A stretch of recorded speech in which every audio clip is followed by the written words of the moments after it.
Hello, welcome back to another video. My name is June. I'm a videographer of sorts, and this is a mic review. Today we're looking at a USB microphone by Fifine. They call it the USB Podcast PC microphone.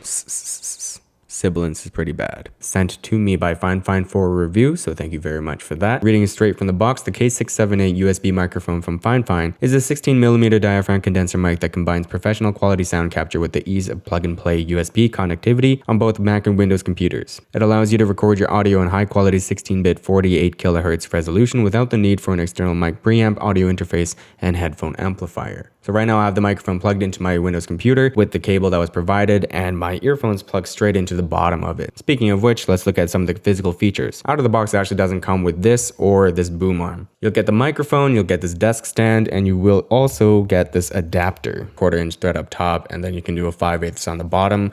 Or it also comes with a 5/8 to 3/8 adapter, so you choose your flavor. So you can screw this right into the bottom of the microphone and mount it to any sort of accessories or stands that you might already have. On the front of the microphone, we find the mute button, and on the back of the microphone, we find two dials, one for the volume of your headphones and one for the gain of the actual microphone. What's of interest to me is that I have the gain knob turned all the way down, and it's still getting quite a bit of volume. I think I'm peaking at around -12 right now, which doesn't really make sense to me, but yeah. The headphone amplifier is nice to have though. Build quality wise, I was actually quite impressed as soon as I took it out of the box. It doesn't feel like a super premium product, but by no means does it feel cheap. Now, the first thing I noticed with this microphone is that it really struggles with plosives, so I went ahead and bought this windscreen. With the windscreen actually came this boom arm, which is a nice little addition because I struggled to find the best way to get this close to my mouth. It doesn't work with the Rode PSA-1 because it's so light, and obviously just leaving it on the desk and the desk stand is too far away from your mouth also picks up any noises from the desk like tapping.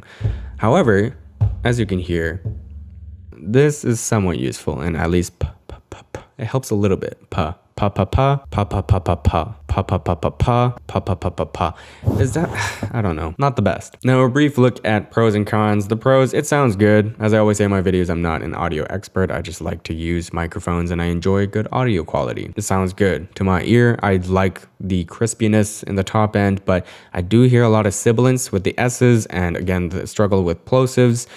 When I'm comparing it to something like the Shure SM7B, the lower end is definitely lacking. It doesn't have that well-rounded low end, but it is 1/10 the price of my SM7B setup, including the Rode boom arm, as well as the audio interface and the cloud lifter. As for cons, again, it's the sibilance, the plosives, the handling noise, and the awkward mounting options, I guess. It would definitely benefit from some sort of shock mount, but I feel like that contradicts its marketing as a plug-and-play option. And that's really about it on my thoughts on this mic. To be honest, in 2020 and 2021, everything is a pretty good option even in the budget range. I think the sound quality is more than good enough for starting a podcast or anything like that, but I think it's most beneficial for you to listen to it in a number of different scenarios or positions, and right now it's probably the most ideal distance from my mouth. Now for the sound test, I would just want to read.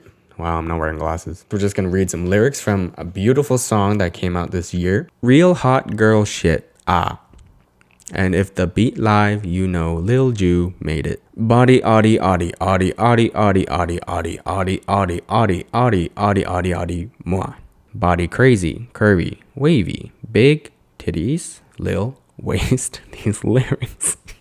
I suppose this could be the use case scenario number 2, just holding it like this. You will get some handling noise from your hands obviously, but if you stay relatively still you'll be fine. This is a setup I used for 2 videos that I already posted on the channel, so if you want to listen to that as a sound sample as well, feel free to check those out. Excuse the mess on the desk, everything's janky today because it is a holiday and I have no time to record this, so we are in a rush. So I'm assuming this is how they imagine the end consumer to be using this product. On this desk stand on your desk far away from your mouth like this, it's picking up a lot of the echo in the room. My voice is less focused, it's kind of lost in the background and sounds a little bit farther away. Even by just leaning forwards and getting closer to the mic, you're going to notice a stark difference in the sound quality compared to this. It's going to pick up all this noise of just simply tapping the desk. I'm not even really hitting it, I'm just touching the desk. It's not going to be a very good audio solution in this use case. All right, so that's about it. Quick, dirty review of this microphone. Honestly, I think the sound quality is really good for the price. It's an amazing budget microphone. If I think back to when all we had was the blue snowball, this has come a long way. We have so many budget options like this now that will really deliver in the sound department. In terms of durability and longevity, of course, there's a little bit of worry when you're using a budget product. However, after using this for a couple of weeks and just looking at the build quality itself, I think it will last you quite a while. So if you are interested in getting into the audio space in any sort of capacity, whether it be podcasting or streaming or just upping the audio in your YouTube videos, honestly, I would highly recommend this, but also I would absolutely ditch the desk stand. I guess as a final note, when you're looking at the Shure SM7B and its success and why it became so popular, I think a lot of it actually does have to do with the visual appearance of it, the aesthetics of it, because it does look good on camera. So something like the Fifine K678, I'm finding that it actually looks good on camera compared to something else. The form factor is nice and compact, the color of it isn't too obtrusive to the viewer. So compared to the last Fifine microphone that I reviewed, which was honestly pretty ugly on camera, right? This is much easier for me to recommend. But anyways, I know this video is very informal and kind of mess and all over the place. Sorry, final note. I feel like a lot of people might be asking or wondering, how does this compare to XYZ, like the Blue Yeti Nano, I believe just came out? And I wish I could tell you that, but I haven't had experience with any of those mics. I will say, however, that there comes a point where the audio is just good enough and you might as well get started and start creating something rather than trying to get the best bang for your buck or comparing all the microphones across the board. That being said, obviously I understand the mentality because I subscribe to that myself and try to research as much as possible. But again, there just comes a point where you have to make a decision, just grab anything and start creating, because obviously that is more paramount and of more importance than just sitting on waiting for the best deal or researching the shit out of everything. Hope everybody's healthy. Happy holidays. Be well. Bye. Jesus, this was fucking difficult.